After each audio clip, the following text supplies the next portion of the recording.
Shalom jemaat yang dikasihi Tuhan, dimanapun saudara berada. Selamat datang di dalam Renungan Harian GKI Sangkrah, tepat di hari Kamis 24 Juni 2021. Mari saudara, kita menyatukan hati kita supaya Tuhan memampukan kita untuk mendengar dan juga melakukan firman Tuhan. Kita berdoa. Tuhan yang baik, Tuhan yang selalu mencintai kami bersyukur untuk penyertaan Tuhan, sehingga semalam kami dapat tidur nyenyak, dan di pagi hari ini dan di hari ini Tuhan, kami sudah siap untuk melakukan setiap tugas dan tanggung jawab kami. Dan saat ini kami hendak mendengarkan firman-Mu. Biarlah firman-Mu ini meneduhkan dan juga menguatkan kami menjalani kehidupan sesuai dengan kehendak-Mu. Terima kasih ya Bapa, di dalam nama-Mu kami berdoa dan mengucap syukur. Haleluya, amin. Saudara yang terkasih, pasti setiap kita memiliki yang namanya teman ya, semenjak dari sekolah sampai dengan saat ini misalnya. Kita pasti memiliki banyak teman ya, orang-orang terdekat kita dan masih banyak lagi.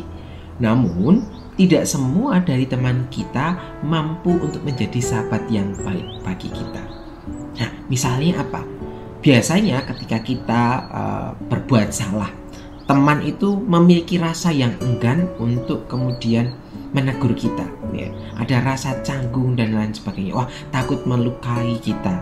Padahal sejatinya ketika kita diberikan masukan, dan itu dapat membuat kita kembali mengkoreksi diri kita. Dan biasanya seorang sahabat itu justru lebih mengenal siapa diri kita.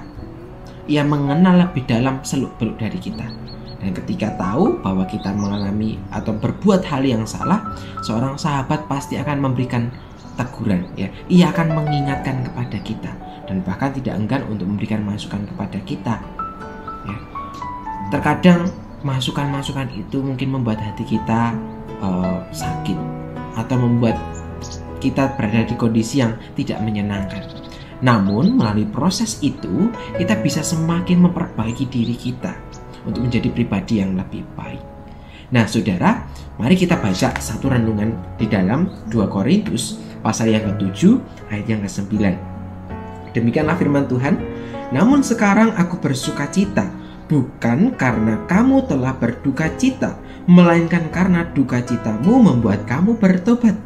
Sebab duka citamu itu adalah menurut kehendak Allah, sehingga kamu sedikit pun tidak dirugikan oleh karena kami. Nah saudara yang terkasih, di dalam bacaan kita hari ini mengingatkan mengenai Paulus ya, yang sedang menegur jemaat di Korintus. Kenapa ditegur? Tidak lain karena jemaat di Korintus membuat sebuah kesalahan ya. Kalau kita baca di bagian sebelumnya di dalam 1 Korintus, mereka melakukan dosa perzinahan. Nah, tentu ini membuat hati Paulus tergerak untuk menegur mereka ya. Dan bagaimana respon dari jemaat di Korintus? Tentu mereka mengalami duka cita ketika mereka ditegur. Namun nyatanya duka cita itu membuahkan hasil kepada sebuah pertobatan, yaitu perubahan hidup dari jemaat di Korintus. Ketika mendengar hal ini, atau ketika Paulus mengetahui bahwa jemaat di Korintus melakukan hal-hal yang tidak menyukakan hati Tuhan, tentu ini membuat Paulus menjadi kelelahan ya. Ia menjadi kecewa. Namun ketika tegurannya ini membuahkan pada pertobatan, dan kemudian datanglah seorang Titus, seorang penghibur. Titus mengkabarkan kepada Paulus bahwa jemaat di Korintus mengalami pertobatan. Dan kabar itu ternyata membuat bagi Paulus semakin dikuatkan. Yang tadinya sedang mengalami kelelahan, ia menjadi bersemangat kembali. Ia memperoleh kekuatan kembali untuk melanjutkan pelayanannya.